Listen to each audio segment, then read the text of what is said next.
दिनांक 7 जून रोजी रात्री 8 ते 10 वाजताच्या दरम्यान पोलीस ठाणे इमामबाड़ा हद्दीत VR मॉलच्या मागे फिर्यादी वेदांत प्रवीण भोयर यांनी त्यांची पांढऱ्या रंगाची ॲक्टिवा गाडी पार्क करून ते मॉलमध्ये गेले असता कोणीतरी अज्ञात चोरट्याने फिर्यादींची गाडी चोरून नेली। फिर्यादी यांनी दिलेल्या तक्रारीवरून पोलीस ठाणे इमामबाड़ा येथे अज्ञात आरोपी विरुद्ध गुन्हा नोंदवण्यात आला होता। गुन्ह्याच्या तपासात पोलीस ठाणे इमामबाड़ा येथील तपास पथकातील अधिकारी व अंमलदार यांनी मिळालेल्या खात्रीशीर माहितीवरून व तांत्रिक तपास करून आरोपी रितेश उर्फ दद्दू अश्वजित वानखेडे यास ताब्यात घेऊन त्याचे जवळील वाहनाबाबत विचारपूस केली असता आरोपीने वाहन चोरी केल्याची कबुली दिली। आरोपीच्या ताब्यातून गुन्ह्यात चोरी केलेले वाहन किमती 25,000 रुपयाचा मुद्देमाल जप्त करून आरोपीला अटक करण्यात आली। तपासादरम्यान आरोपीने एकूण 4 वाहन चोरीचे गुन्हे केल्याची कबुली दिली। आरोपीच्या ताब्यातून 4ही वाहने किमती एकूण 90,000 रुपयांचा मुद्देमाल जप्त करून 4 गुन्हे उघडकीस आणण्यात आले आहेत।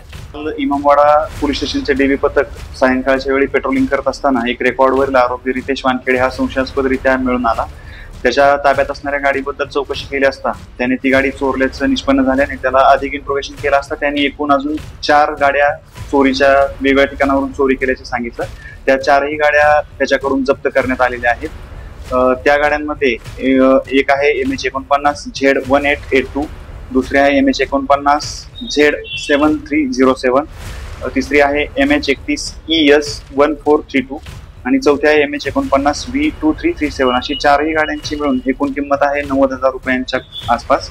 आणि सदरची कारवाई ही DCP झोन 4 सर तसेच ACP सकरदरा विभाग सर आणि पोलीस निरीक्षक इमामबाड़ा पोलीस ठाणे यांच्या मार्गदर्शनाखाली डीबी पथकाने केलेली आहे। बरोबर, सदर आरोपी हा रेकॉर्डवरचा आहे। या आरोपीवर यापूर्वी सुद्धा वेगवेगळ्या प्रकारचे व्हेकल चोरीचे गुन्हे दाखल आहेत आणि सद्यस्थितीत सदरचा आरोपी हा न्यायालयीन कोठडीत असून त्याचा पुढील तपास करण्यात येत आहे।